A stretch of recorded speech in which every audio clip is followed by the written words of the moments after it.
Shalom, Bapak Ibu, Saudara-saudari, jemaat yang dikasihi Tuhan. Doa kami kiranya Bapak Ibu, Saudara-saudari senantiasa di dalam kasih dan penyertaan Tuhan dimanapun saat ini berada. Bagi jemaat yang saat ini sedang di dalam keadaan sakit, dalam keadaan kelemahan tubuh, doa kami kiranya Tuhan memberikan kesehatan, kesembuhan, dan pemulihan, memberkati setiap proses pengobatan. Kami juga berdoa dan mengucapkan selamat ulang tahun bagi Bapak Ibu Saudara-saudari yang berulang tahun, baik ulang tahun kelahiran maupun ulang tahun pernikahan. Kiranya di dalam kasih penyertaan Tuhan dan sukacita yang daripada Tuhan senantiasa. Doa kami juga bagi saudara-saudari jemaat Tuhan yang sedang bergumul, berbeban berat. Tuhanlah yang menolong, Tuhan yang menopang dan memberikan jalan keluar. Kita akan mendengarkan firman Tuhan yang menjadi tuntunan hidup kita pada hari ini. Terlebih dahulu kita berdoa. Kasih karunia dan damai sejahtera dari Allah Bapa kita dan dari anaknya Tuhan Yesus Kristus kiranya menyertai kamu sekalian. Amin. Bapak Ibu, Saudara-saudari, jemaat yang dikasihi Tuhan, firman Tuhan bagi kita pada hari ini tertulis dalam 1 Tesalonika 2 ayat 8. Demikian firman Tuhan. Demikianlah kami dalam kasih sayang yang besar akan kamu, bukan saja rela membagi Injil Allah dengan kamu, tetapi juga hidup kami sendiri dengan kamu, karena kamu telah kami kasihi. Demikian pembacaan firman Tuhan. Pernahkah kita bertemu seseorang yang melayani bukan karena tugas, tetapi karena benar-benar peduli? Pernahkah kita merasa begitu mengasihi seseorang sampai rela memberikan bukan hanya apa yang ada pada kita, apa yang kita miliki, tetapi bahkan rela untuk memberikan hidup kita sendiri? Tentulah berbeda pelayanan yang hanya menjalankan kewajiban dengan pelayanan yang memberikan seluruh hidup dan seluruh hati. Rasul Paulus menunjukkan kepada kita bentuk pelayanan yang kedua. Dan itulah yang digambarkan melalui nats ini. Kasih yang Paulus ungkapkan kepada jemaat Tesalonika, yang juga adalah gambaran tentang bagaimana seharusnya kita mengasihi dan melayani Tuhan serta sesama manusia. Seringkali kita melayani atau berbuat sesuatu kepada orang lain hanya semata-mata karena tuntutan, karena jabatan, atau untuk mendapatkan pujian. Yang lain lagi, ada yang berbuat untuk mendapatkan upah atau imbalan. Tetapi Tuhan memanggil kita pada hari ini melalui firman-Nya untuk melayani dengan hati yang dipenuhi kasih. Kasih yang mesra, kasih yang tidak memandang status, tidak memperhitungkan untung rugi, dan tidak mudah putus asa ketika menghadapi tantangan. Kita memperhatikan kata-kata Paulus dalam nats ini. Dia mengatakan dalam kasih sayang yang besar akan kamu. Kata Yunani yang digunakan di sini menggambarkan kasih yang lembut, seperti kasih seorang ibu yang menyusui anaknya. Ini bukanlah kasih yang dibuat-buat atau kasih yang muncul karena kewajiban semata, tetapi kasih yang tumbuh dari hati yang terdalam. Kata-kata Paulus ini mengungkapkan sesuatu yang luar biasa. Dia tidak hanya membagikan kebenaran Injil, tetapi dia juga memberikan nyawanya atau hidupnya sendiri.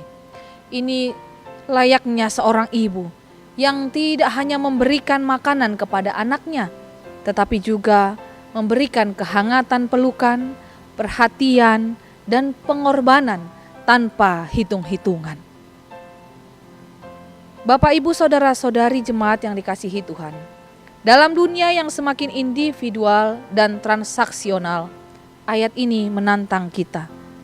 Apakah kita hanya memberi sesuatu kepada orang lain? Apakah yang kita lakukan hanyalah untuk dipandang atau hanya tuntutan saja? Atau benar kita memberi diri kita dan memberi hati kita, mempersembahkan yang terbaik?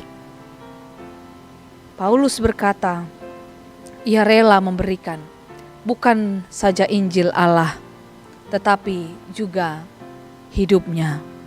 Ini adalah pelayanan yang total. Tentu memberitakan Injil itu penting, tetapi Paulus tahu bahwa orang-orang memerlukan lebih dari sekedar kata-kata. Mereka memerlukan keteladanan hidup, kehadiran yang nyata, dan pengorbanan. Paulus mengajarkan bahwa pelayanan sejati bukan hanya tentang menyampaikan pesan, tetapi tentang memberikan diri kita sendiri. Orang-orang tidak hanya membutuhkan kebenaran Injil, tetapi juga melihat kebenaran itu dihidupi dalam kehidupan nyata. Ketika kita melayani dengan ketulusan hati, orang lain dapat merasakan kasih Kristus melalui kita. Hidup kita adalah Injil yang terlihat. Sebelum orang membaca Alkitab, mereka membaca terlebih dahulu kehidupan kita. Maka Paulus berani membagikan hidupnya karena dia yakin hidupnya mencerminkan Kristus. Yesus adalah teladan yang tertinggi.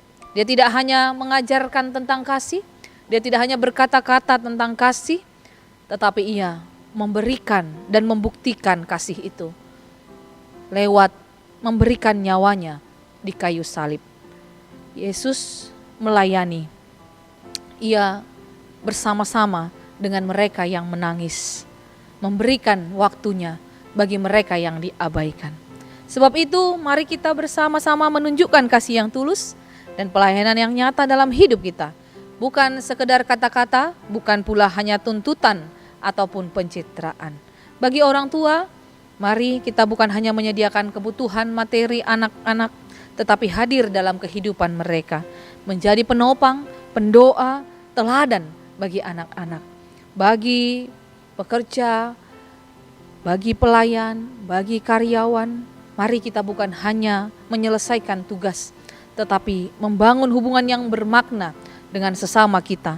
Kita hadir sebagai penolong dan pemberi solusi, bukan sebagai perongrong atau yang membuat orang lain frustasi. Bagi sesama kita, mari bukan hanya sekedar bergaul bersama, tetapi menjadi sahabat yang peduli. Sehingga lewat kehadiran kita yang penuh kasih, berita Injil Kristus itu dapat dibaca semua orang. Amin. Kita berdoa.